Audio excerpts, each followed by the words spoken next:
தேவனே வாழ்க. உள்ளொரு ஜோதியே வாழ்க. உள்ளம் நிறைந்தோனே வாழ்க.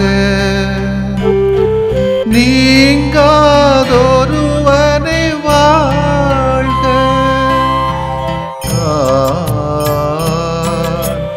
ஒளி பொருந்திய அழியாத ஆன்மா.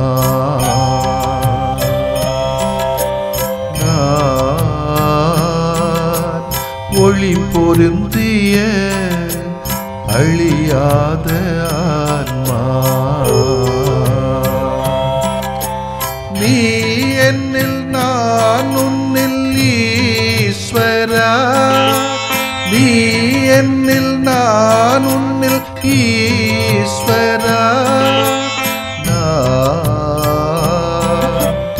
ஒளி பொருந்திய அழியாத ஆன்மா.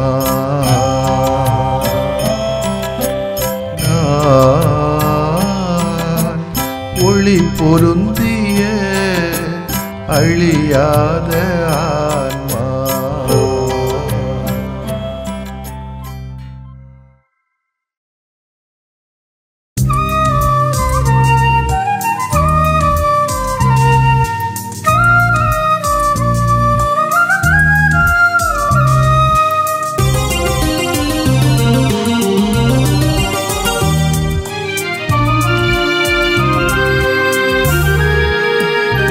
கண்கள் பார்க்கின்றன, செவிகள் கேட்கின்றன, என் இதயம் கனிகின்றதே. கலக்கம் உனக்கில்லையே, கலக்கம் உனக்கில்லையே. கண்கள் பார்க்கின்றன, செவிகள் கேட்கின்றன, என் இதயம் கனிகின்றதே. கலக்கம் உனக்கில்லையே, கலக்கம் உனக்கில்லையே.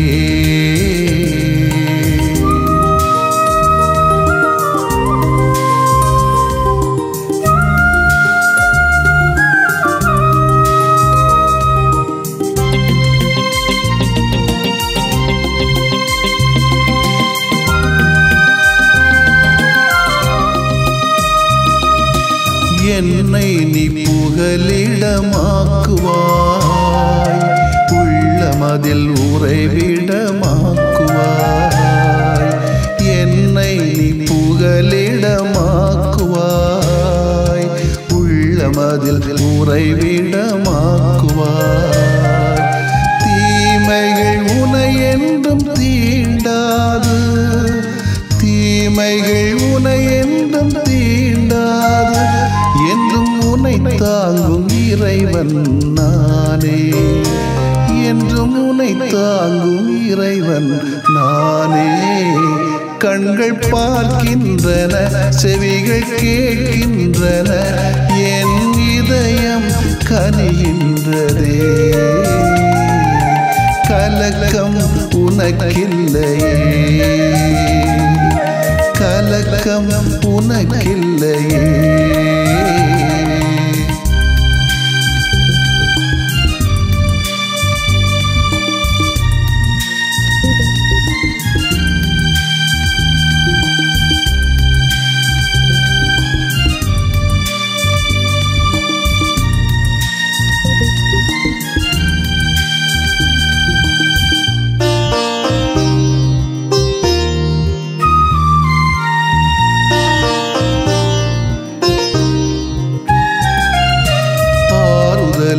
அரணாக கொள்வாய், அமைதியின் நிழலில் தங்குவாய். ஆறுதலில் அரணாக கொள்வாய், அமைதியின் நிழலில் தங்குவாய். தொற்று நோய்கள் உன்னை தொடரா, தொற்று நோய்கள் உன்னை தொடரா. உன்னை நிதம் தேற்றும் கடவுள் நானே, உன்னை நிதம் இதம் தேற்றும் கடவுள் நானே. கண்கள் பார்க்கின்றன, செவிகள் கேட்கின்றன, என் இதயம் கனிகின்றதே. கலக்கம் உனக்கில்லையே, கலக்கம் உனக்கில்லையே.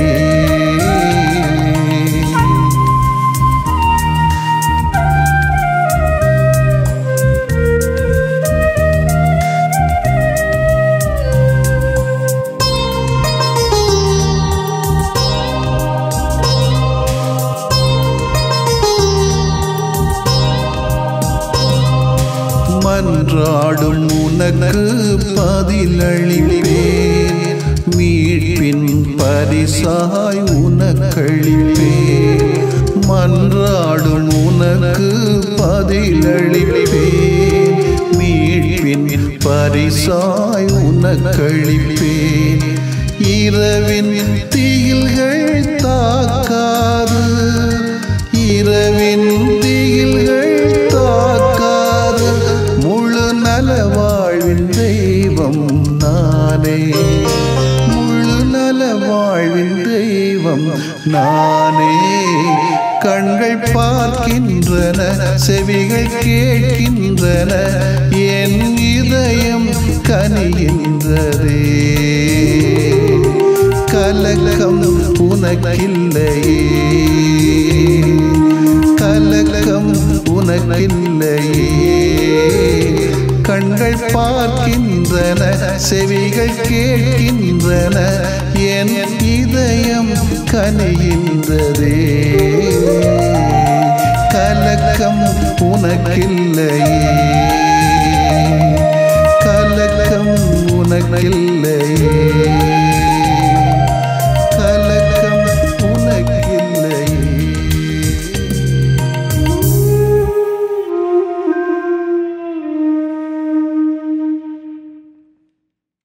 லூக்கா எழுதிய நற்செய்தி அலகு 15 இறை சொற்றொடர்கள் 1 முதல் 3 மற்றும் 11 முதல் 32 முடிய. அக்காலத்தில் வரி தண்டுவோர் பாவிகள் யாவரும் இயேசு சொல்வதை கேட்க அவரிடம் நெருங்கி வந்தனர். பரிசேயரும் மறைநூல் அறிஞரும் இவர் பாவிகளை ஏற்று அவர்களோடு உணவருந்துகிறாரே என்று முணுமுணுத்தனர். அப்போது அவர் அவர்களுக்கு இந்த உவமையை சொன்னார். ஒருவருக்கு 2 புதல்வர்கள் இருந்தார்கள். அவர்களுள் இளையவர் தந்தையை நோக்கி, அப்பா, சொத்தில் எனக்கு உரிய பங்கை தாரும் என்றார். அவர் சொத்தை அவர்களுக்கு பகிர்ந்து அளித்தார். சில நாட்களுக்குள் இளைய மகன் எல்லாவற்றையும் திரட்டி கொண்டு துறைநாட்டுக்கு நடுபயணம் மேற்கொண்டார். அங்கு தாறுமாறாக வாழ்ந்து தம் சொத்தையும் பாழாக்கினார்.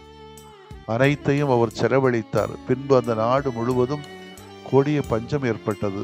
அப்பொழுது அவர் வறுமையில் வாடினார். எனவே அந்நாட்டு குடிமக்களுள் ஒருவரிடம் அண்டி பிழைக்கச் சென்றார். அவர் அவரை பன்றி மேய்க்க தம் வயல்களுக்கு அனுப்பினார். அவர் பன்றிகள் தின்னும் நெற்றுகளால் தம் வயிற்றை நிரப்ப விரும்பினார். ஆனால் அதை கூட அவருக்கு கொடுப்பாரில்லை. அவர் அறிவு தெளிந்தவராய், என் தந்தையின் கூலி ஆட்களுக்குள் தேவையான மிகுதியான உணவு இருக்க நான் இங்கு பசியால் சாகிறேனே. நான் புறப்பட்டு என் தந்தையிடம் போய், அப்பா, கடவுளுக்கும் உமக்கு எதிராக நான் பாவம் செய்தேன். இனிமேல் நான் உம்முடைய மகன் எனப்பட தகுதியற்றவன். உம்முடைய கூலி ஆட்களுள் ஒருவனாக என்னை வைத்துக் கொள்ளும் என்பேன் என்று சொல்லிக் கொண்டார். உடனே அவர் புறப்பட்டு தம் தந்தையிடம் வந்த தொலையில் வந்து கொண்டிருந்த போதே அவர் தந்தை அவரை கண்டு பரிவு கொண்டு ஓடி போய் அவரை கட்டி தழுவி முத்தமிட்டார். மகனோ அவரிடம், அப்பா, கடவுளுக்கும் உமக்கும் எதிராக நான் பாவம் செய்தேன்.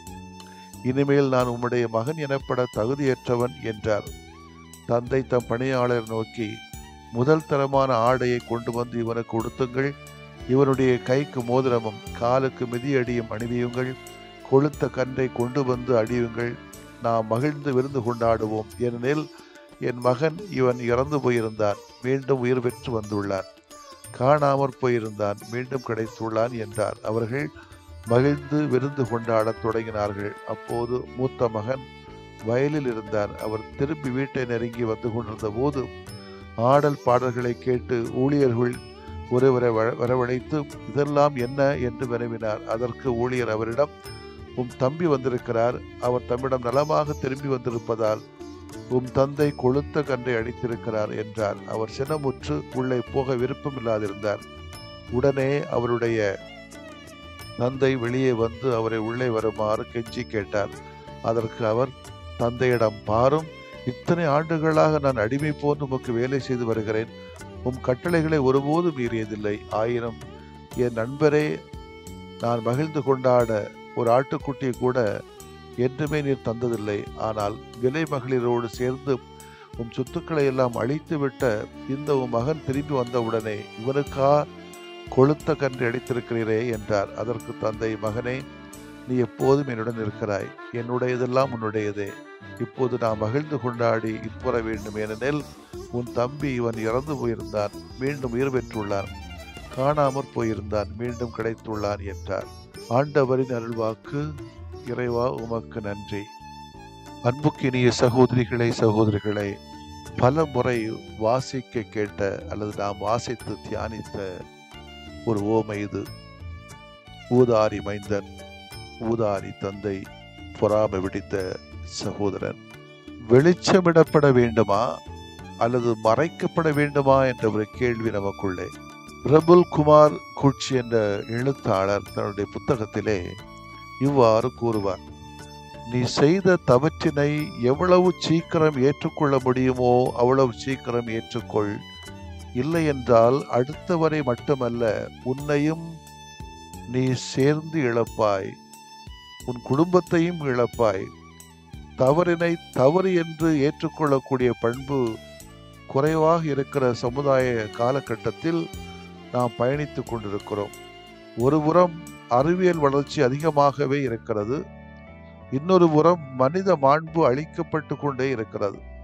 காரணம், செய்கின்ற தவறினை நாம் அதிகமாக நியாயப்படுத்தி கொண்டே இருக்கிறோம். தவறினை தவறு என்று ஏற்றுக்கொள்கிற போது அங்கு நாம் கடவுளாக மாறுகிறோம் என்ற சிந்தனையைத்தான் இன்றைய இறைவாக்கு பகுதி இந்த ஓமை நமக்கு கற்றுத்தருகிறது. இந்த ஓமையிலே இரக்கமுள்ள தந்தை கடவுளாக காட்டப்படுகிறார். அவர்தான் ஊதாரி தந்தை. மகனை காணலையே, சண்டை போட்டு போனானே, திருப்பி வருவானே என்று ஊதாரித்தனமாக காத்து கொண்டிருக்கிற இரக்கமுள்ள கடவுள். எதற்காக என்றால், தவறு செய்தவன் தன் நிலை உணர்ந்து வருகின்ற போது அவனை தன் நிலையிலிருந்து தந்தை ஏற்றுக்கொள்கிறார். அதனால்தான் கடவுளாக போற்றப்படுகிறார்.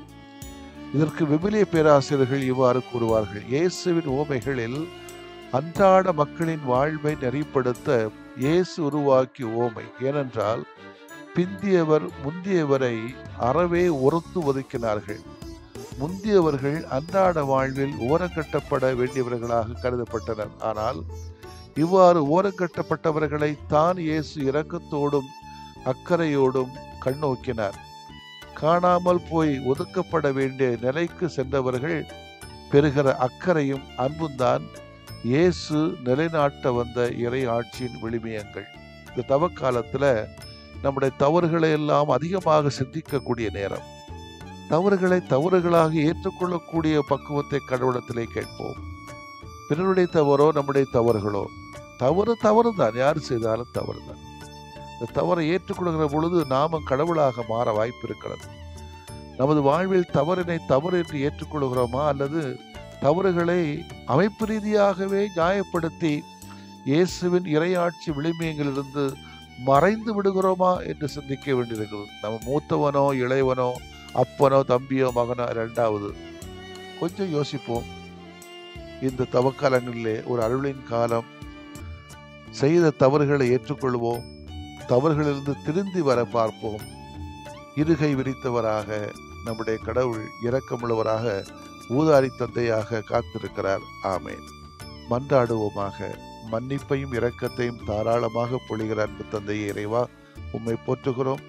நீர் எங்கள் மீது காட்டுகிற பேரன்பை பிறர் மீதும் பொழியும் போது நாங்கள் அகமகிழவும் உம்மை பெருமைப்படுத்த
கண்களால் பாவம் செய்தே, என் சிந்தனையால் பாவம் செய்தே, சொற்களால் பாவம் செய்தேன், என் செயல்களால் பாவம் செய்தேன். கண்களால் பாவம் செய்தே, என் சிந்தனையால் பாவம் செய்தே, சொற்களால் பாவம் செய்தேன், என் செயல்களால் பாவம் செய்தேன். அன்பான இறைவா, பாவம் செய்தேன், அன்பாய் மன்னிப்பீரே. அன்பின் மானிடரே, பாவம் செய்தேன், அன்பாய் ஏற்பீரே.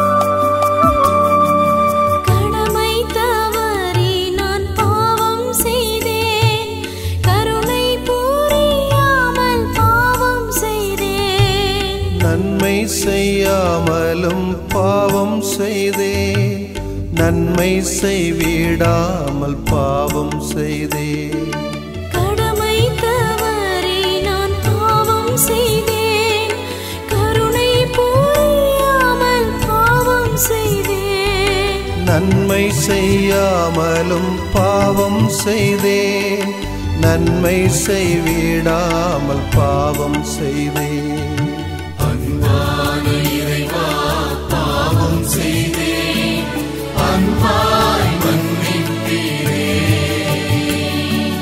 அன்பின் மானிடரே, பாவம் செய்தேன், அன்பாய் ஏற்பீரே.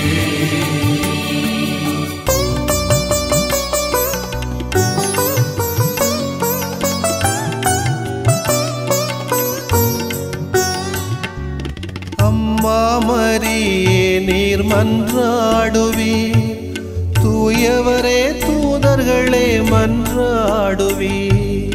மானிடரே நீர் மன்றாடுவீர், இறை நோக்கி மன்றாடுவீர். அம்மா மரியே நீர் மன்றாடுவீர், தூயவரே தூதர்களே மன்றாடுவீர். மானிடரே நீர் மன்றாடுவீர், இறை நோக்கி மன்றாடுவீர். அன்பான இறைவா, பாவம் செய்தேன், அன்பாய் மன்னிப்பீரே. அன்பின் மானிடரே, பாவம் செய்தேன், அன்பாய் ஏற்பீரே.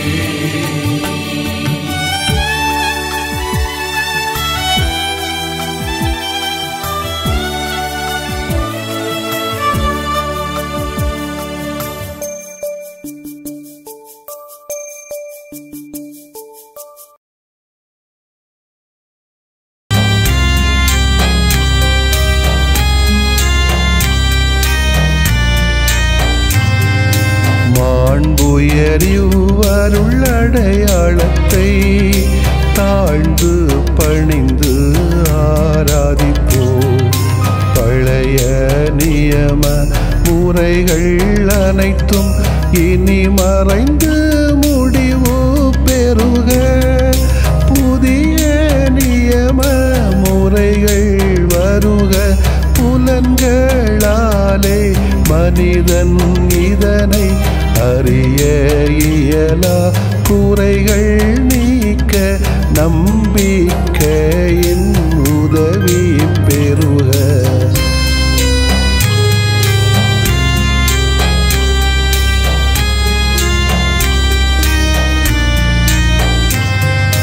தந்தை அவர்க்கும் மகன் அவர்க்கும் புகழ்ச்சியோடு வெற்றியாக்கும்.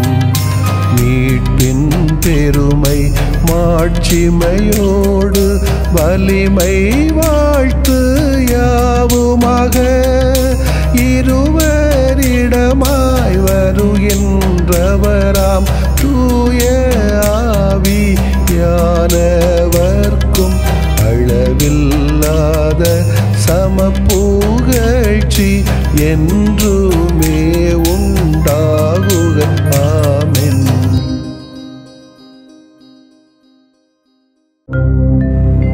வானின்று அவர்களுக்கு அப்பமளித்தீரே,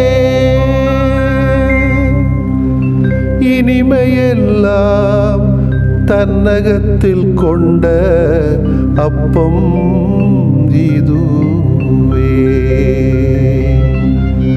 மன்றாடுவோமாக. இறைவா, இந்த வியப்புக்குரிய அருளடையாளத்திலே உம்முடைய பாடுகளின் நினைவை எங்களுக்கு விட்டு சென்றீ. உம் திருவுடல் திருநத்தமாகியவற்றின் தூய மறைவருளை வணங்கும் நாங்கள்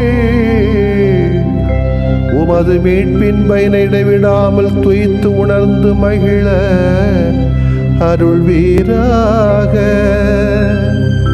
தந்தையாகிய இறைவனோடும் தூய ஆவியாரின் ஒன்றிப்பில் இறைவனா என்றென்றும் வாழ்ந்து ஆட்சி செய்கின்ற உம்மை மன்றாடுகிறோ.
அம்மா, எங்களை பாருங்க அம்மா.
புகழுக்குரிய தூய இறை நன்மைக்கு எல்லா காலமும் தொழுகையும் புகழும் போற்றியும் ஆட்சிமையும் உண்டாக கடவது. போற்றியும் ஆட்சிமையும் உண்டாக கடவது. தந்தை, மகன், தூய ஆவியாரின் பெயராலே ஆமென்.